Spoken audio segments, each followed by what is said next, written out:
দর্শক, সরকার যখন রাজনৈতিক দলগুলোর সঙ্গে, বিশেষ করে আজকে তিনটা দল বিএনপি, জামাত এবং এনসিপির সঙ্গে সরকার প্রধান প্রফেসর ইউনূস যখন আবারও সংলাপে বসছেন, রাজনৈতিক পরিস্থিতি আবারও উত্তপ্ত হচ্ছে, আবারও দলগুলোকে তিনি ডাকছেন, আবারও সংলাপ করবেন, আবারও তাদেরকে ঐক্যবদ্ধ হওয়ার কথা বলবেন। এ ব্যাপারগুলো খুবই কমন ব্যাপার, কিন্তু সেই কমন ব্যাপারটা যখন ঘটছে, যখন আজকে এই ব্যাপারটা ঘটেছে, তখন মানে গত রাতেই একটা ঘোষণা এসেছে, যেটা আজকে সকালে খবরটা রীতিমতো আলোচনার জন্ম দিয়েছে অলরেডি। সেটা হচ্ছে মির্জা ফখরুল ইসলামের, অর্থাৎ বিএনপির সংবিধান সংস্কার, জুলাই সনদ এবং নির্বাচন নিয়ে উদ্ভূত পরিস্থিতিতে কঠোর অবস্থান ব্যক্ত করা। অর্থাৎ বিএনপি ঘোষণা দিয়ে দিয়েছে আর কোনো ছাড় নয়। বিএনপি তার যে অবস্থান ইতিপূর্বে জানিয়ে দিয়েছে, সেই অবস্থানে অনড়। কোনোভাবেই তারা সংবিধান মানে নতুন সংবিধানের কথা যেটা বলা হচ্ছে সেটা তারা মানবে না। আরও অনেক কথা বললেন মির্জা ফখরুল। তাতে মনে হলো যে বিএনপি সম্ভবত হার্ড লাইনে চলে যাচ্ছে, এবং আজকের এই বৈঠকের পরে বিএনপির এই হার্ড লাইন যখন আনুষ্ঠানিকভাবে সরকার টের পাবে, তখন পরিস্থিতি আবার বেসামাল হতে পারে, সরকার নতুন করে সিদ্ধান্তহীনতায় ভুগতে পারে, সেরকম পরিস্থিতির জন্ম নেবে হয়তো। সেই আলোচনাই করবে এই ভিডিওতে, থাকবেন পলিটিক্স টিভির নিয়মিত আয়োজনে।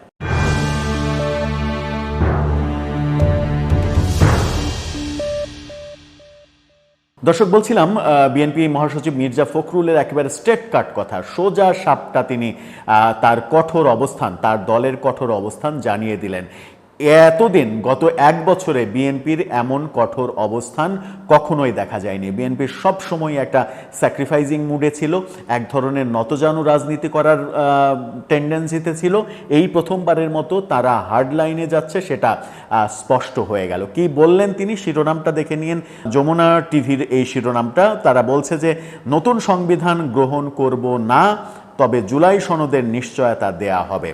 মানে জুলাই সনদ যেটা হবে সেটা আগামীতে বিএনপি যদি ক্ষমতায় আসে তাহলে সেটা বাস্তবায়ন বিএনপি করবে, কিন্তু কোনোভাবেই তারা নতুন সংবিধান মানবে না, নতুন সংবিধান করা যাবে না। তার মানে হচ্ছে জুলাই সনদের ভিত্তিতে যে পুরাতন সংবিধানকে ফেলে দেয়া এবং এটাকেই নতুন সংবিধান হিসেবে তৈরি করার যে দাবিগুলো করা হচ্ছে সরকারের পক্ষ থেকেও এক ধরনের চাপিয়ে দেওয়ার একটা চেষ্টা রয়েছে।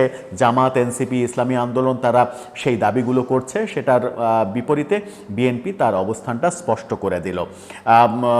তিনি যেটা বলছেন সেটা হচ্ছে যে ঐক্যমত্য না হওয়া বিষয়গুলোর ভাগ্য পরবর্তী সংসদে নির্ধারিত হবে। অর্থাৎ যে যে বিষয়ে ঐক্যমত্য হয়নি, আমরা জানি যে 19টা যে মেন পয়েন্ট সংস্কার ইস্যুতে যে আলোচনা হয়েছে, তার মধ্যে 19টা মানে মূল যে সংস্কার, সেই 19টা সংস্কারের 9টাতেই ঐক্যমত্য হয়নি। তার মানে হচ্ছে যে অর্ধেক ঐক্যমত্য হয়নি। বিএনপি যেগুলোতে নোট অফ ডিসেন্ট দিয়েছে, ঐক্যমতে পৌঁছাতে পারেনি, তাদের ভিন্ন মত রয়েছে।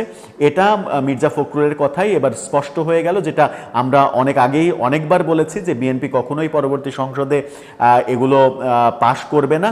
সেটাই এবার মির্জা ফখরুল তার কথা দিয়ে পরোক্ষভাবে বুঝিয়ে দিলেন যে পরবর্তী সংসদেও এটা জায়গা পাবে না। যেগুলোতে ঐক্যমত হয়েছে শুধুমাত্র সেগুলোই বাস্তবায়িত হবে, অন্যগুলো হবে না, এবং নতুন সংবিধান এটা কার্যকর হবে না।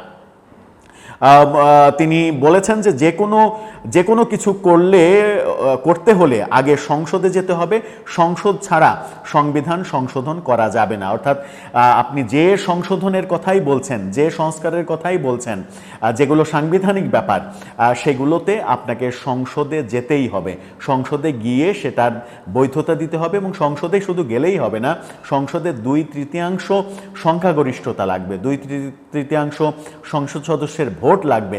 তবেই আপনি সংবিধান চেঞ্জ করতে পারবেন, কোনো ধারা সংযোজন বিয়োজন এগুলো করতে পারবেন, তাছাড়া করতে পারবেন না।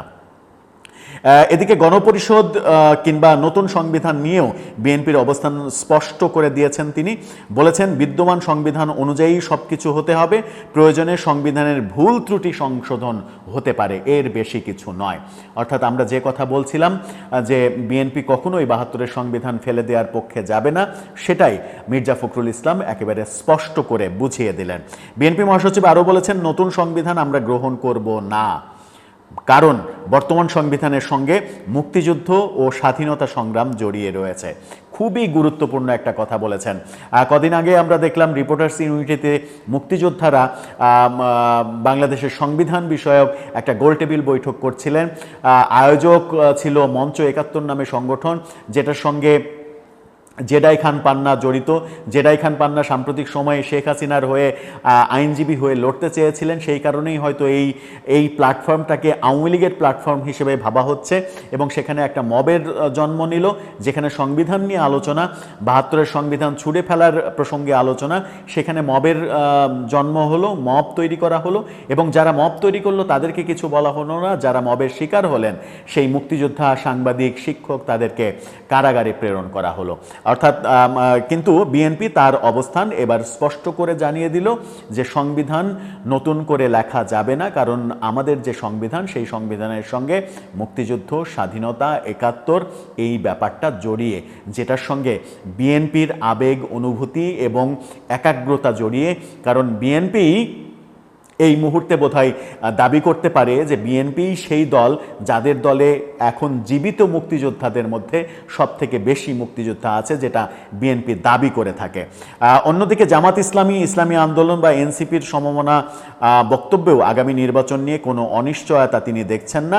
তিনি বলেছেন নির্বাচন যথাসময়ে হবে, এগুলো সব রাজনৈতিক আলাপ, এসব রাজনৈতিক আলাপ ধোপে টিকবে না, নির্বাচনের সময়ে হবে, সেটা নিয়ে তিনি কোনো সংশয় দেখছেন না, মানে সন্দেহ করছেন না।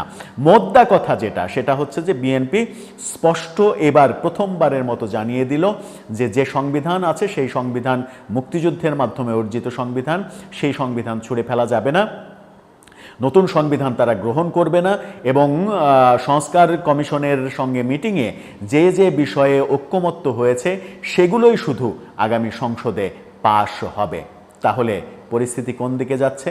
রাজনৈতিক পরিস্থিতি কি এবার ঘোলাটে হচ্ছে? এবং আজকের মিটিংয়ের পরে আমরা কি একটা পরিপূর্ণ আভাস পেয়ে যাব? দর্শক, কি হতে চলেছে? সরকারের অবস্থান এই মুহূর্তে তাহলে কি হবে? আপনার মতামত জানিয়ে লিখতে পারেন আমাদের কমেন্ট বক্সে।